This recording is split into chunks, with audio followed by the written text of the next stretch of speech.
Kids are going back to school or getting ready to go back to school, but it's not quite business as usual yet. So we have a very special show for you today to help with the transition.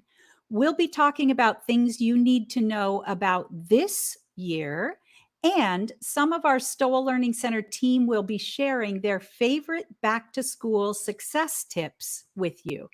This is LD Expert Live.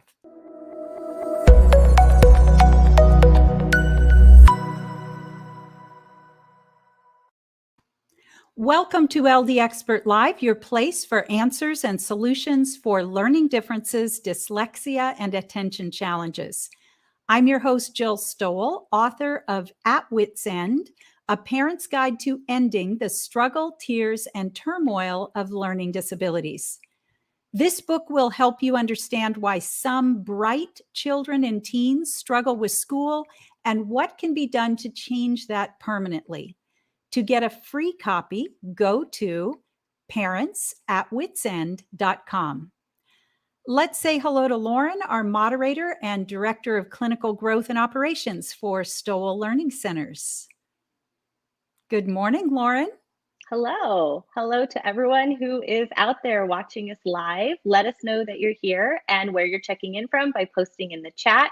I'm so excited today for you to meet our wonderful SLC team. We get to work with an amazing group of people every day, so I'm excited to share them with you as they share their back to school tips. And also in the chat, parents, let us know, is your child excited about the new school year? It's going to be a little bit different this year, so let us know in the chat. Is your child excited? Are they nervous? How are they feeling? So as we go through our back to school tips today, post your questions and comments in the chat, and we'll check back in a little bit. Great. Thank you, Lauren. This is LD Expert Live. I'm your host, Jill Stowell.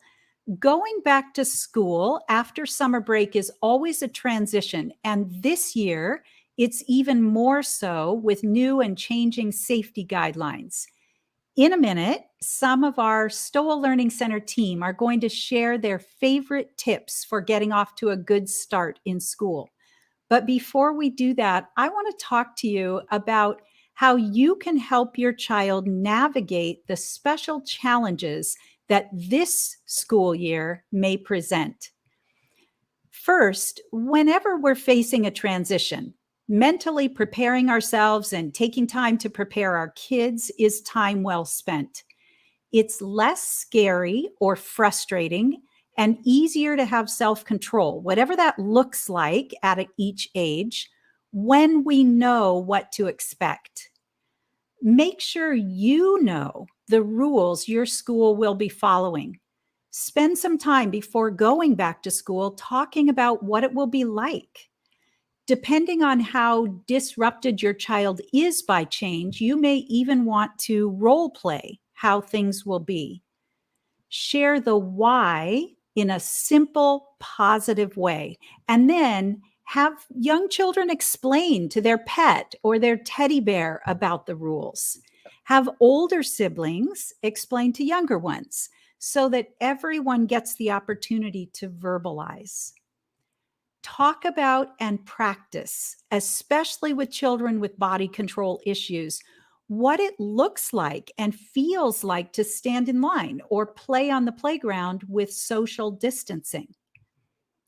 Second, whatever the safety precautions look like in your child's school or classroom, or your classroom, if you're a teacher, they will make some things more difficult, and we just need to be aware of that.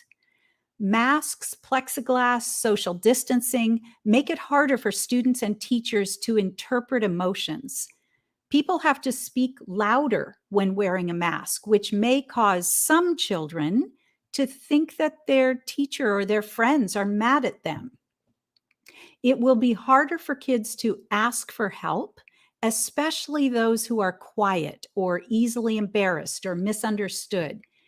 They're going to have to speak louder than they're comfortable with, and it will take more effort for them to be understood. So they may tend to just give up or not even ask. For students with auditory processing issues, Distance, plexiglass, and masks will make it much more difficult for them to get a clear, complete, and accurate message. These students are already working much harder to get the information than their peers, and so these barriers reduce visual input and dampen the high frequencies in sound that are so critical to the student's ability to listen and pay attention with an already compromised auditory system.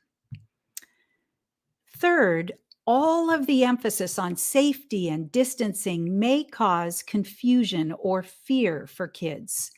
We know that kids miss their friends and they need social interaction, so we might think, oh, they're going to be so excited to go back to school. But for well over a year, everyone has been pretty isolated. And as a society, we've learned to cover our faces and stay away from people because it could be dangerous to get too close. So for some children and teens, and even young adults, especially those with some social anxieties, this can be very scary. If someone gets too close to them, they may think, am I going to get sick? They may be afraid they won't be able to remember all of the new rules. So listen between the lines with your kids right now so that you can catch and address those fears. And one more thing, as your children and teens begin to interact with more of their peers, they're going to find that some families have very strict ideas about safety and behavior in the pandemic, and others are more relaxed. This is not so different from other issues around growing up and other aspects of peer pressure that children experience. It's just a new one. So it's going to be important to provide your children with guidelines you want them to have and why. Help them to think about language they can use when confronted with differing opinions and actions. Okay, so that's a little food for thought about this particular school year. Let's switch gears a bit. I want you to meet some of our Stowell Learning Center team. We have 4 centers in Southern California where our truly exceptional clinicians get to work on site with students. But we found in the 2020 lockdown that we could also very effectively work with students remotely. So our clinicians have also had the pleasure of helping students all over the US and in several other countries. Some of our team recorded their favorite back to school tips, and I want to share those with you now. Hi, I am Briana Hurst from the Irvine Center at Stowell Learning Center. And my back to school tip is for parents who have kiddos who are maybe anxious about starting at a new school or just anxious about what school is going to look or feel like now. You know, for some kids, it's been over a year since they have been in a classroom or on a campus. So using visualization or role play is a great way to ease that fear of the unknown and calm some of the anxiety that students might be facing. If you have a student going to a new school, Google pictures of the campus and visualize with the student what it would look like to walk from building to building or down the halls or class to class. What might they see or who might they talk to?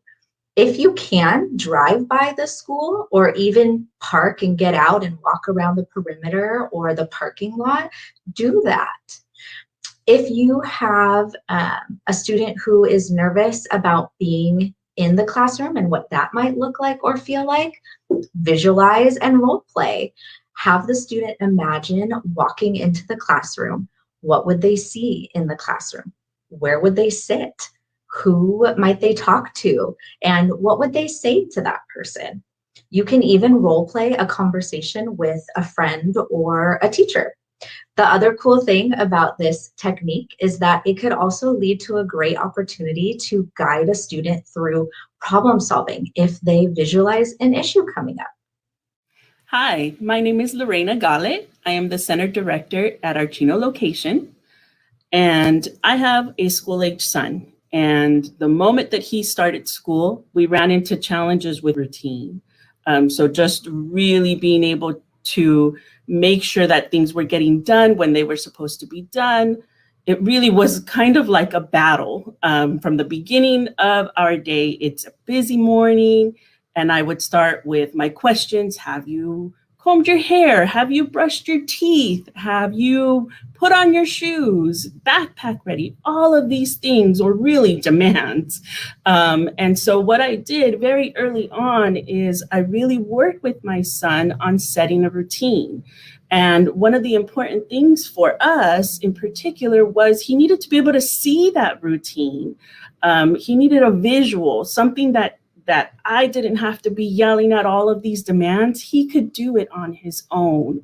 So what we did is we started really to work with a visual chart, okay? And from there, we began to really develop our routine. I have some examples of what those charts would look like. I did some where it really was from the very beginning of my day to when it was his homework time to after that where he had some playtime. One would be where it is just kind of pre-set up. That one is titled My Week. And you can see there that there is just really getting dressed in the morning, brushing my teeth, and then you can see that homework portion, which was very important for him to really know what he needed to do in that day. Then we also had our afternoon right in there. And what was really great about this chart is that he could earn points. We developed a reward system where he would go ahead and be able to earn points every single day and be able to earn a prize.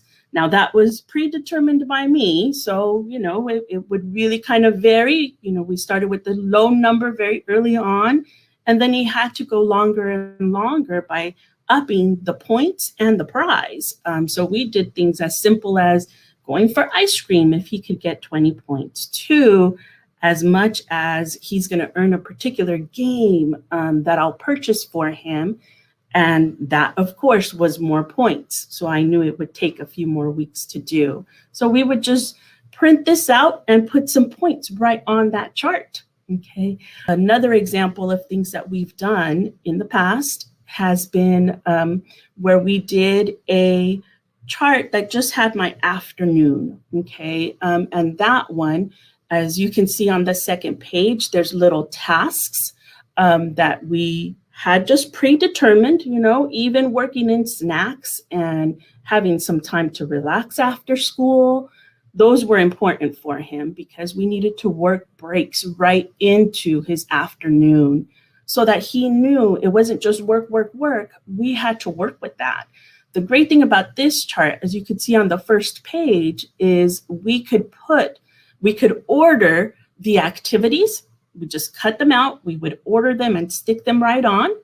And some double-sided tape works really well with that. We also use some Velcro that could work well there. That way, as he finished the tasks, we would go from the first column to the next column. So things to be done to our done column. And that way he would feel accomplished every single day. The great thing about this one as well is under the time column, we can put the actual times that he would need to do these. We would start right away, right after school, when he got home. One of the first things we did put on there was break or time to relax.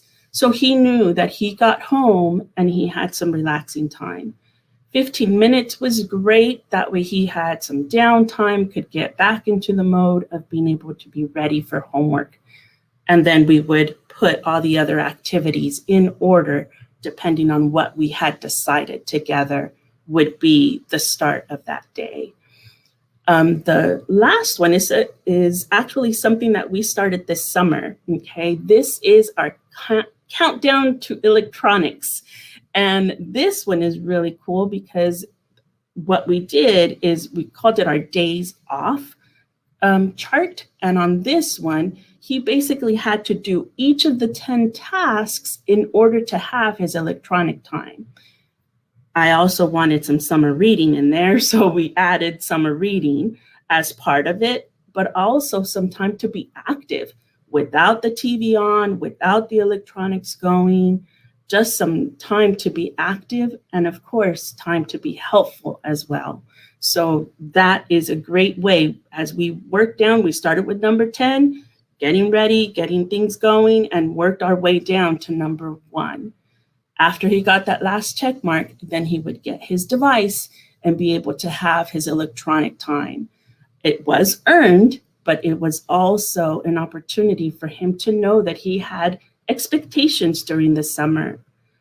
I'm adjusting that so that we could start a countdown for our new school year. He's a little older, so he may not need as many details as the first 2 charts have.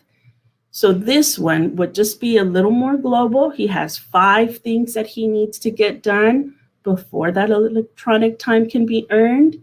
And so that one is going to be what we're looking forward to this fall. Still having the expectations of things that need to be done before that electronic time is his. Okay, so thank you very much. Hi, everyone. My name's Chantel, and I'm the center director at our Irvine Center. A common back to school tip that I always give to parents is to make sure that their child has a designated and distraction-free homework zone. There are a lot of places in the house that kids can do their homework, but planning it out ahead of time and setting that up for the student before school actually starts will help with the busyness and the craziness of school starting, and it's one less thing to worry about.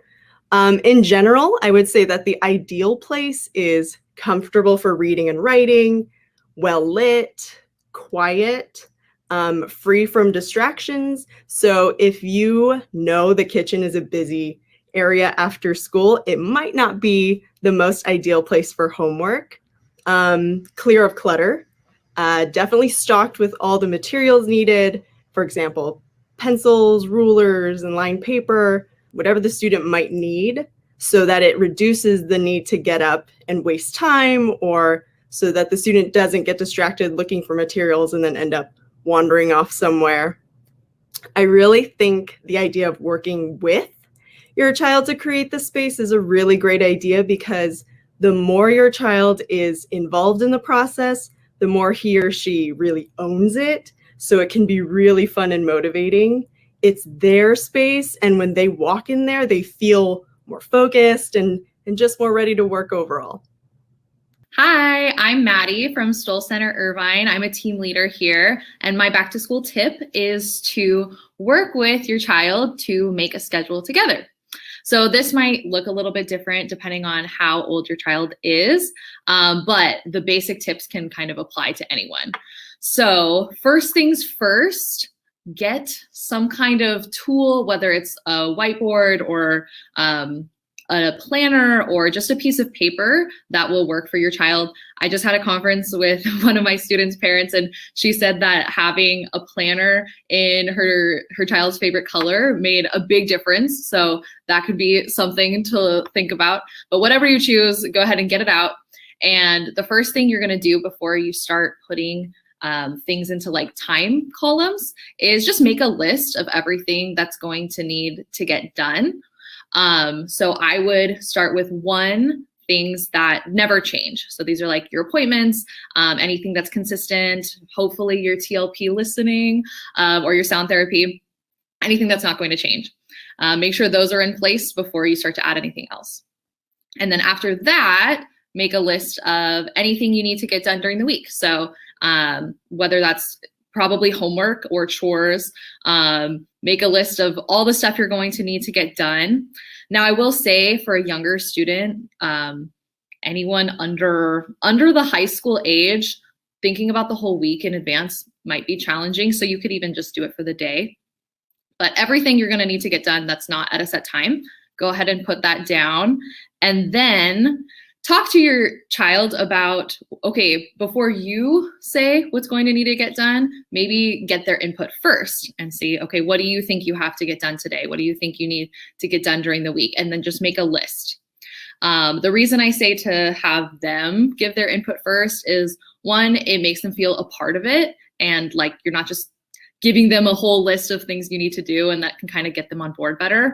And then two, it helps them develop the skill of being able to plan out their own week so that you don't always have to do this with them, which is always the idea. So go ahead and get that all done.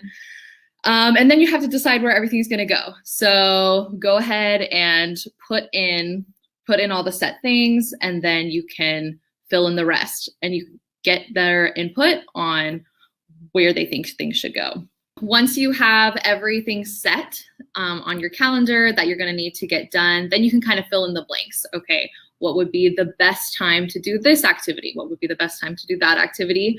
And again, the same concept of see what they say first. Maybe they think, oh, I have a math test on Thursday, so my studying is definitely going to need to be before then. This is where I want to do it. And every person's different as to where they're at with being able to make those kinds of decisions. So if they say something and you automatically think that's not going to work, instead of just flat out telling them that, see if you can kind of use some more questioning to see if they can come to that conclusion themselves. So maybe, okay, why do you think that is a good time to do that? Or what will happen after that's done? Will you have enough time for this? Things like that, and maybe they can come to the conclusion themselves. And then if not, you can kind of give some suggestions after. So once you have that all filled out, then just make sure you put it in a spot where you're going to be able to see it, and remember to do everything you planned. Otherwise, then what's the point of planning? So put it in an open space, and then just try your best to stick to it. And if you do have to make any change to the schedule, just try to give them a heads up so it's not so last minute, because that can feel kind of, no one likes last minute changes if you can prevent it. So if you can give them a heads up on, oh, we have a doctor's appointment at this time this week, just so you know, we might have to do your math homework before, for example. Wishing everyone a great back to school. See you later. Hello, my name is Irene. I am the Center Director at Stoll Learning Center in Pasadena. My back to school tip is regarding SMART goals, and SMART is an acronym. You probably have heard this everywhere. It's very popular during the new year. So SMART stands for specific, measured, achievable, relevant, and timed. So basically what you're doing is creating goals that meet what each letter stands for. I think a great prerequisite to understanding SMART goals is referring back to the LD Expert show with Stuart Ablon on collaborative problem solving. You want to create goals with your child that get both of you on board. It can't just be something that you're telling your child to do. So you definitely want to sit down with your student and come up with a goal together. Help keep the student in check because their perceptions might be a little off, or also keep yourself in check because your perceptions might be a little off. So remember that your child would do it if it was easy. And so kind of expect that they are going to need help and it will be a challenging process. Get them to accomplish an initial easy goal and help them feel successful, and then slightly make it harder as you go along throughout the school year. Also, if you refer back to my LD Expert show, you definitely want to open up channels of communication. Help your child to understand that it's completely okay to ask for help. They will likely need help, and they have to understand that if they come to you, you will be a reliable source of help and that you will be completely okay with it. So an example of a SMART goal, let's say this past semester, your child had a ton of missing assignments. So you might sit down for the next school year and say something like, perhaps your goal can be, you will have 0 missing assignments for the first week of school, and we will check in on Sunday. So let's go through the acronym with SMART goals. Is this goal specific? Do you have the who, what, where, when, and why, basically? 0 missing assignments, that's a very specific number, and you're going to check in on Sunday. And their goal is to have 0 missing assignments for that entire week. That's pretty specific. Is it measurable? Yes. At the end of the week, you can count the missing assignments. Is it achievable? You'll have to kind of gauge this, but I feel like this can apply to any student. 1 week of 0 missing assignments, first week of the school, that's pretty achievable. Is it relevant? Yes, because last semester they had so many missing assignments. So this year, our goal will be to have less missing assignments. Is it timed? Yes, we put that end of the week goal. We're going to check in on Sunday. So at the end of the week, you're going to check in to see how that goal went. Perhaps it went beautifully, and then you're going to add to that goal. So maybe the next goal will be, I will have no more than 1 missing assignment for 2 weeks. And again, you're going to have very specific dates. You're going to check in at a very specific time, and you're just going to continue building off from that. It's an added plus to have some kind of reward to go along with your SMART goal. So let's say, you check in at the end of that week, your child was very successful. So maybe they get $1 in their bank for like allowance or something like that. That will make it much more exciting, motivating, and help your child to stay engaged with these SMART goals. You might want to think about, like, if they achieve their goal for a month at a time, that could be a bigger reward, like let's say a bigger amount of cash or something like that. Something very important to keep in mind is if they fail with the goal, really make sure you communicate that it's no big deal and there's always a new opportunity to earn a reward and try that goal again. You never want it to feel like a failure. You just want it to seem like it's okay, it didn't work out this time, but let's try again, or maybe we need to rework that goal. The more specific that you can make these goals, the better. I talk about that in my previous show. Specificity is key, and that's what you want to work towards, especially when creating goals with your child. Again, make it as collaborative as possible. Let your child's voice be heard, and make it a fun thing that you can do together. Hi, my name is Michelle Vergara, and I am the assessment evaluator here at Stoll Learning Center. And I am here with a back to school tip that I'd like to share. It actually has 3 elements to it. Life is strenuous and the school year is especially busy.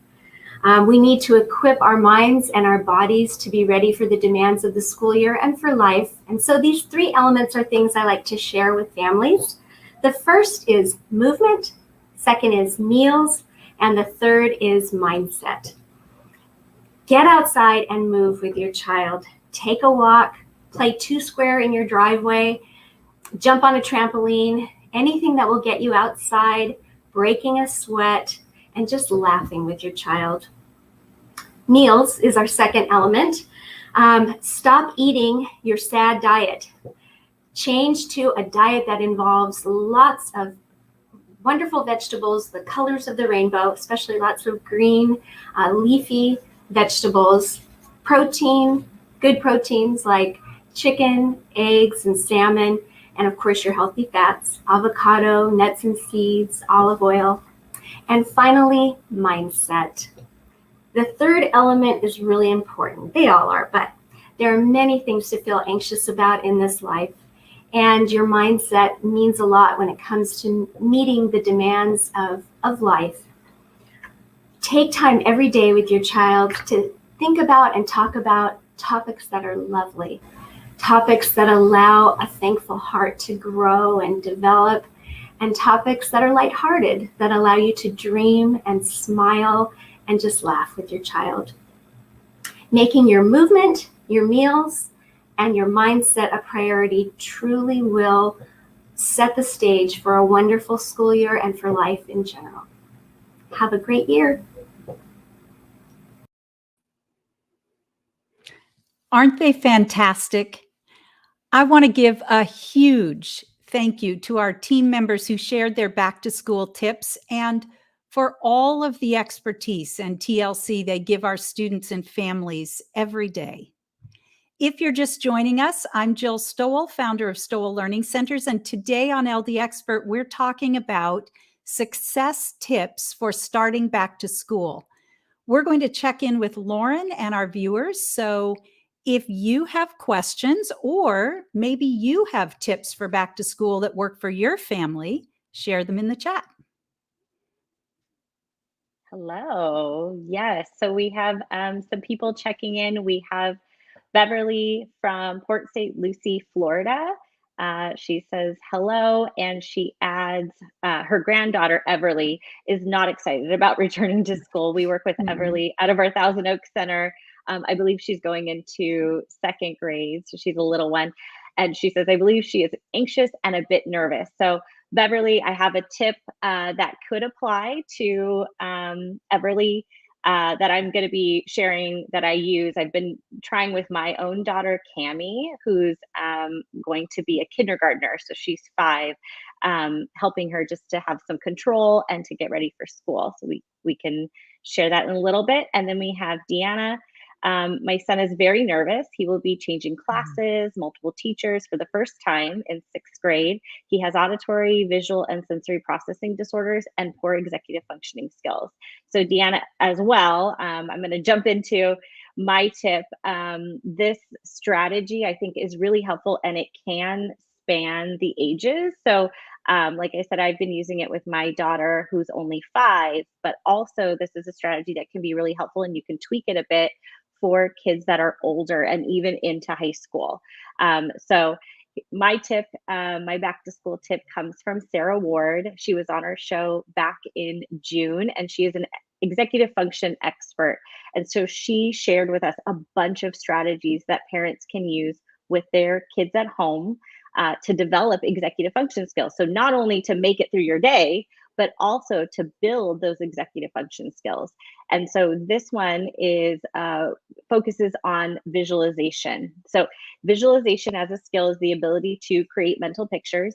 It is essential for planning. So if you're just relying on rote memory, just making a list and thinking about your list, that's memory. That's not planning. Visualization allows us to be mentally flexible and to plan and to think ahead. So when you're working on a routine with your child, when you're working on getting them to be independent, when you're working with them on getting ready to get themselves ready in the morning, which is what my tip is going to focus on, you want them to visualize, because that means that they're planning, and it is more likely that they won't forget something. So a lot of our kiddos with auditory processing issues or executive function issues or attention issues, sometimes you give them a list of things to do, especially during a hectic morning, go upstairs, get dressed, brush your teeth, brush your hair.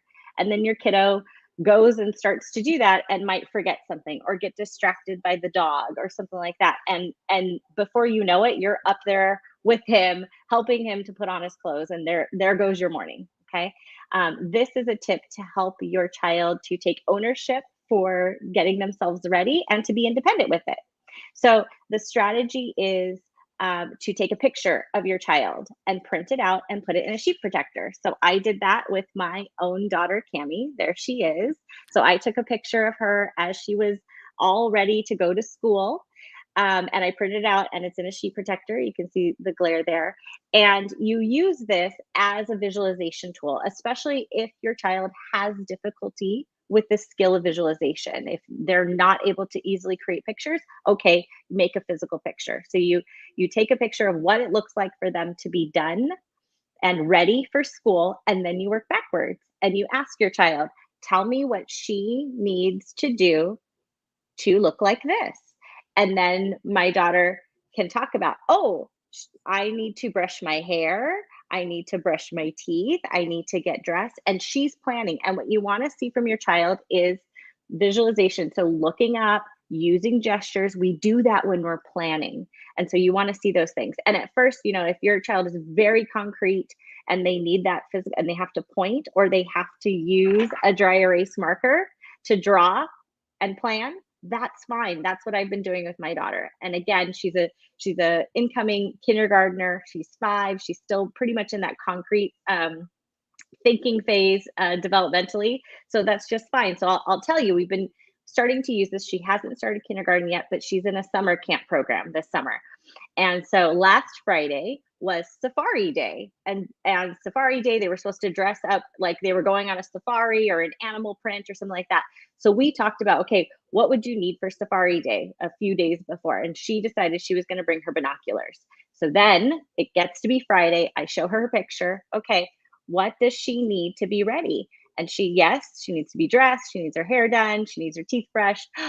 But she also needs her binoculars today because it's Safari Day. So she drew the binoculars on Picture Cami and she remembered to get them. And that's what you want, is for your child to make a plan and then go execute.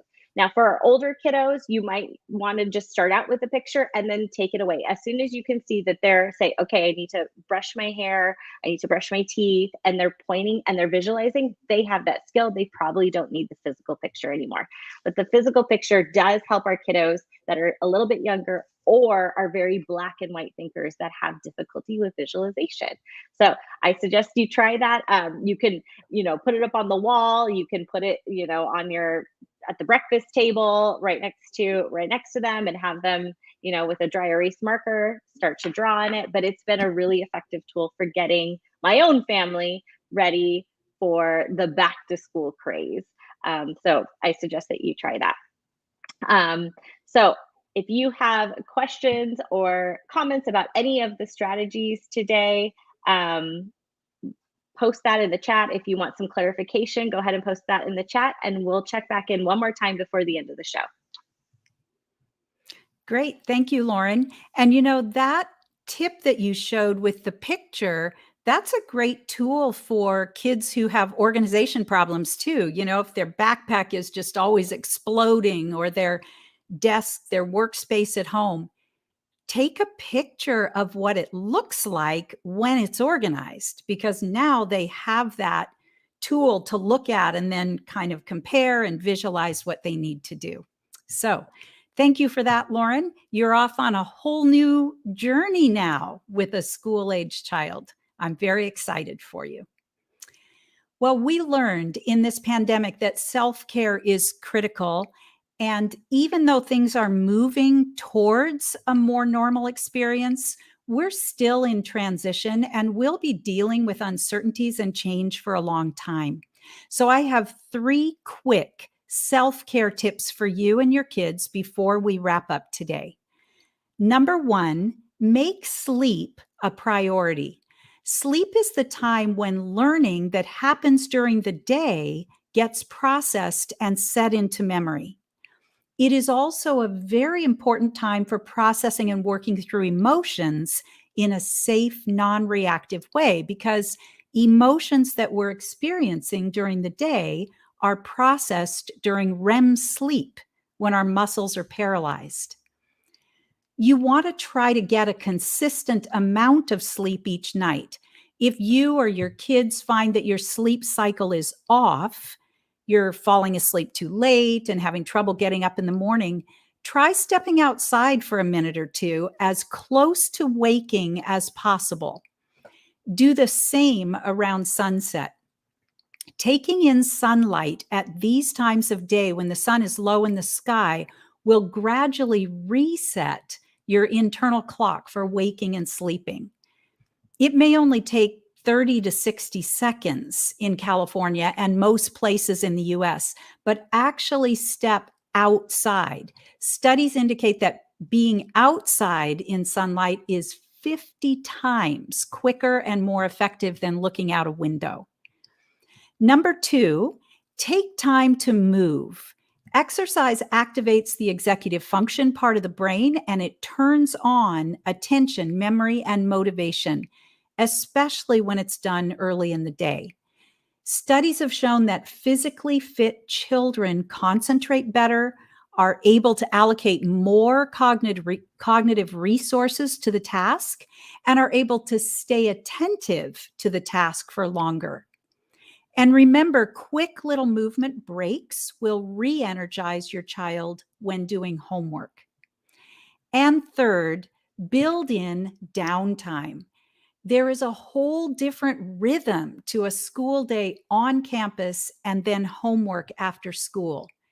Before you get all wrapped up in extracurricular activities, make sure to build downtime into your and your child's routine.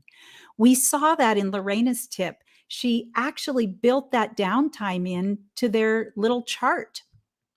Doing that now may help reduce the pre-pandemic anxiety that kids and moms were dealing with in after-school hours. Plus, when you're bored and you don't have anything to do, that's when creative thinking and problem solving get to emerge. When my son was little, he used to come home from school pretty keyed up. He really needed quiet downtime after school before he could start concentrating again on homework or chores or even interacting with his sister and friends. Let's do one more check-in with Lauren and all of you joining us live. Hi, so Lisa is asking, my daughter is in high school. Any suggestions specifically for older kids? Also, socialization is a real issue for mine. She is very immature. Any help with that subject? You probably have some thoughts about this, Lauren, but I'll jump in and then let you tag on. You know, everything that we've talked about, it really applies to any age. Thinking about, you know, that whole idea of preparing. If your child has difficulty socially, and this is going to be a different year socially, you know, visualizing, talking it through, kind of dialoguing about how school is going to look and what, you know, kind of what is going to be expected right now with masks and everything, just kind of, and then kind of listening to your child's responses and, you know, together kind of visualizing outcomes of that. If they're like, you know, if your child tends to do silly things like poking other kids or grabbing at their mask or, you know, and kind of think, we don't want to say, don't do that.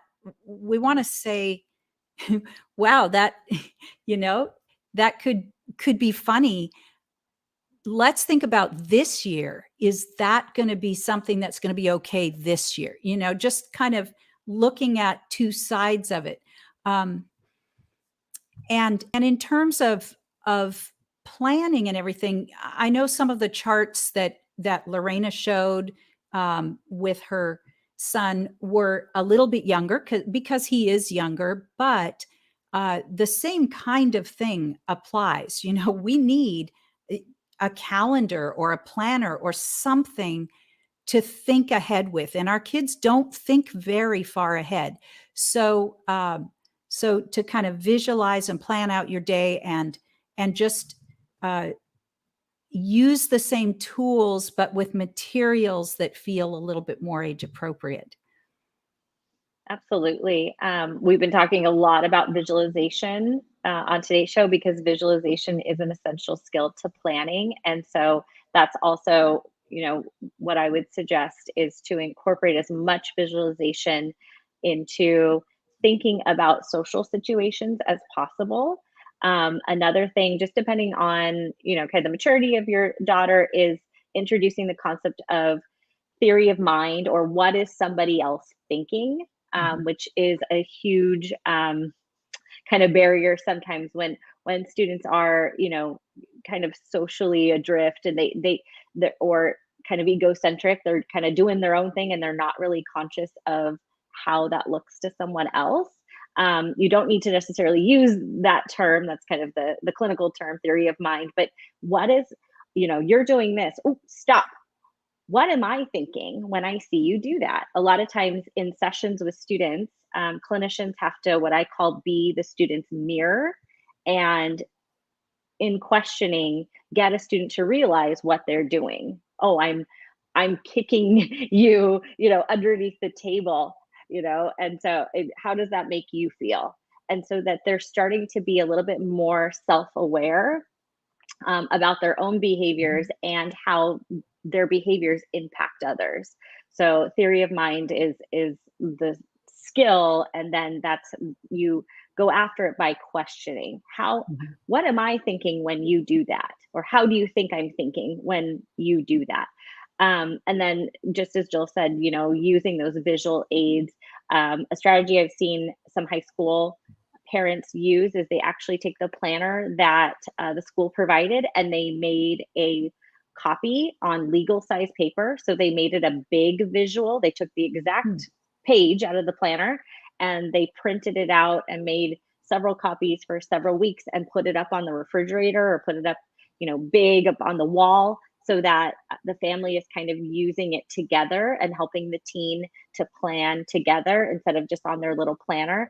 And that also aids in visualization. When you put something up and then you refer to it, that's cueing in that visualization technique, because I'm looking up and I'm trying to remember where it is on my chart, and that cues visualization more than just thinking about where did I write that.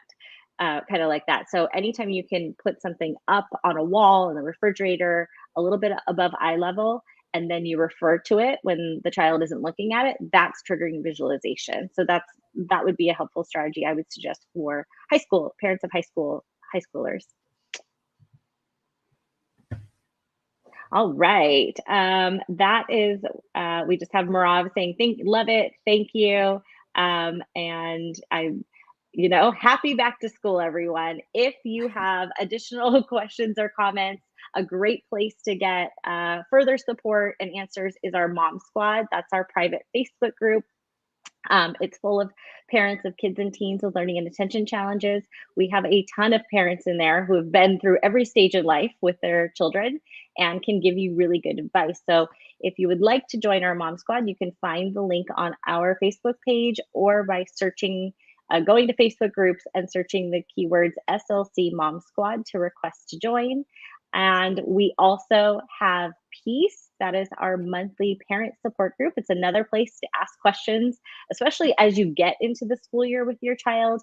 Our September meeting on September 23rd is going to be an executive function workshop for parents, where we're actually taking the problems you are facing with your child in this school year, and we're going to work through them. I'm going to systematically help you step by step work through the problem and give you strategies for how to help your child work through them in real time. So again, that is Thursday, September 23rd at 5 p.m. Pacific time. All parents are welcome to join. You do need to register to get the Zoom link in order to attend the live session and get your questions answered in real time. So go to stollcenter.com/peace to get the registration link. Thank you, Lauren. I think that Peace meeting is going to be an incredible opportunity for parents, because you're heading back to school right now. Things are going to start to come up, and we really do want to be helping our kids develop problem solving and independent thinking skills and planning skills in real time. So this is going to give you the opportunity to notice what's happening and bring it and dialogue it in the group. So I'm very excited about that. I hope these tips that we've shared with you today have been helpful as your family gets back into the routine of school. I want to leave you with this thought: kids do well when they can. People do well when they can.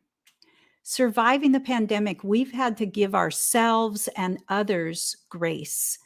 We need to keep doing that as we move forward towards a greater sense of normalcy. When there are problems or challenging behaviors, there is always a reason behind it. And if we're really going to change things, we're going to have to do a little digging to figure out what the real issue is. Thank you, everyone, for joining Lauren and me and some of our SLC team today. This is LD Expert Live, your place for answers and solutions for learning disabilities, dyslexia, and attention challenges. We're live every Tuesday at 10 a.m. Pacific. Next Tuesday, we have one of our favorite guests back with us, Dr. Giancarlo Licata. Many moms are already feeling some anxiety and overwhelm around back to school, so we'll be talking about brain health for moms, what everyday stress looks like in the brain, how to give your brain a reset through brain training, and how to increase energy, motivation, attention, and memory. Be sure to join us next Tuesday at 10. Stowell Learning Centers are open for both on-site and remote sessions and evaluations. We work with children and adults doing cognitive learning therapy to develop skills to permanently eliminate struggles with dyslexia, auditory processing, attention, executive function, and learning so that students can become independent learners and thrive in school. If you would like a free consultation for yourself or your child, give us a call or visit our website at stowellcenter.com. Thank you again to our SLC team. Thank you to all of you who are helping us spread the word by sharing, subscribing, and joining us each week. I wish you well as you head back to school. We'll see you next week.